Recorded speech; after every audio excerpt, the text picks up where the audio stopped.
Doctor Bhimrao Ambedkar ವಿವಿಧ ಧರ್ಮಗಳನ್ನು ಅಧ್ಯಯನ ಮಾಡಿದರು ಮತ್ತು ಅವುಗಳಲ್ಲಿ ಇಸ್ಲಾಂ ಬಗ್ಗೆ ಅವರ ದೃಷ್ಟಿಕೋನಗಳು ವಿಶೇಷವಾಗಿ ಭಿನ್ನವಾಗಿದ್ದವು. ಈ ದೃಷ್ಟಿಕೋನಗಳನ್ನು Pakistan or the partition of ಇಂಡಿಯಾನಂತಹ ಪುಸ್ತಕಗಳಲ್ಲಿ ದಾಖಲಿಸಲಾಗಿದೆ. ಡಾಕ್ಟರ್ ಅಂಬೇಡ್ಕರ್ ಅವರ ಪ್ರಕಾರ ಇಸ್ಲಾಂನಲ್ಲಿ ಸಹೋದರತ್ವದ ಮನೋಭಾವವು ಮುಸ್ಲಿಮರಿಗೆ ಮಾತ್ರ ಸೀಮಿತವಾಗಿದೆ. ಮುಸ್ಲಿಮರಲ್ಲಿ ಮುಸ್ಲಿಮೇತರರ ಬಗ್ಗೆ ಸಹೋದರತ್ವದ ಭಾವನೆ ಇಲ್ಲ. ಡಾಕ್ಟರ್ ಅಂಬೇಡ್ಕರ್ ಅವರ ಪ್ರಕಾರ ಇಸ್ಲಾಂ ನಿಜವಾದ ಮುಸ್ಲಿಮನಿಗೆ ಭಾರತವನ್ನು ತನ್ನ ಮಾತೃಭೂಮಿ ಎಂದು ಪರಿಗಣಿಸಲು ಅಥವಾ ಹಿಂದೂವನ್ನು ತನ್ನ ಸಹೋದರ ಎಂದು ಪರಿಗಣಿಸಲು ಅನುಮತಿಸುವುದಿಲ್ಲ. ಮುಸ್ಲಿಂ ಆಕ್ರಮಣಕಾರರು ಭಾರತಕ್ಕೆ ಬಂದು ಹಿಂದೂಗಳ ವಿರುದ್ಧ ದ್ವೇಷವನ್ನು ಸಾರಿದರು, ಅವರನ್ನು ಕಗ್ಗೊಲೆ ಮಾಡಿದರು ಮತ್ತು ದೇವಾಲಯಗಳನ್ನು ಸುಟ್ಟು ಹಾಕಿದರು ಎಂದು ಅವರು ಸ್ಪಷ್ಟಪಡಿಸಿದ್ದಾರೆ. ಈ ಕ್ರೂರ ಕೃತ್ಯದ ಹಿಂದೆ ಇಸ್ಲಾಂ ಅನ್ನು ಪ್ರಚಾರ ಮಾಡುವುದು ಅವರ ಉದ್ದೇಶವಾಗಿತ್ತು.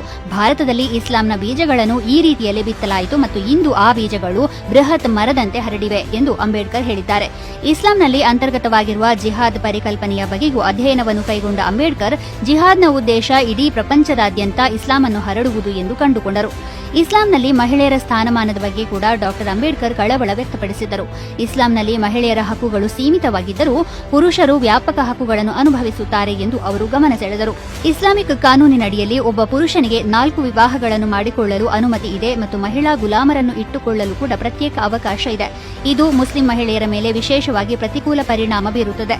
ಮಹಿಳೆಯರಿಗೆ ಶರಿಯಾ ಕಾನೂನು ನರಕಕ್ಕಿಂತ ಕಡಿಮೆ ಇಲ್ಲ. ಅವರು ಬುರ್ಖಾ ಧರಿಸುವ ಅಭ್ಯಾಸವನ್ನು ಪಾಲಿಸಲು ಒತ್ತಾಯಿಸಲ್ಪಡುತ್ತಾರೆ ಮತ್ತು ಪೂಜೆಗಾಗಿ ಮಸೀದಿಗಳಿಗೆ ಭೇಟಿ ನೀಡಲು ಸಹ ಅವರಿಗೆ ಅನುಮತಿಸಲಾಗುವುದಿಲ್ಲ ಎಂದು ಡಾಕ್ಟರ್ ಅಂಬೇಡ್ಕರ್ ಹೇಳಿದರು. ತಮ್ಮ ಅಧ್ಯಯನಗಳ ಆಧಾರದ ಮೇಲೆ ಡಾಕ್ಟರ್ ಅಂಬೇಡ್ಕರ್ ಅವರು ಭಾರತದಲ್ಲಿ ಮುಸ್ಲಿಮರು ತಮ್ಮ ಸಾಂಪ್ರದಾಯಿಕ ಮಾರ್ಗಗಳಿಗೆ ಬದ್ಧರಾಗಿ ಮುಂದುವರೆದರೆ ಅದು ಭಾರತೀಯ ರಾಷ್ಟ್ರೀಯತೆಗೆ ಗಮನಾರ್ಹ ಸವಾಲನ್ನು ಒಡ್ಡಬಹುದು ಎಂದು ತೀರ್ಮಾನಿಸಿದ್ದರು. ಹೀಗೆ ಡಾಕ್ಟರ್ ಅಂಬೇಡ್ಕರ್ ಅವರು ಇಸ್ಲಾಂ, ಮುಸ್ಲಿಂ ರಾಜಕೀಯ ಮತ್ತು ಸಮಾಜದ ಬಗ್ಗೆ ವ್ಯಕ್ತಪಡಿಸಿದ ದೃಷ್ಟಿಕೋನಗಳು ಅವರ ಕಠಿಣ ಅಧ್ಯಯನ ಮತ್ತು ಐತಿಹಾಸಿಕ ವಿಶ್ಲೇಷಣೆಯಲ್ಲಿ ನೆಲೆಗೊಂಡಿವೆ. ನಿರ್ದಿಷ್ಟವಾಗಿ ಅವರ ಪುಸ್ತಕ Pakistan or the partition of India ಪುಸ್ತಕದಲ್ಲಿ ಅವು ವಿವರವಾಗಿ ವ್ಯಕ್ತವಾಗಿವೆ.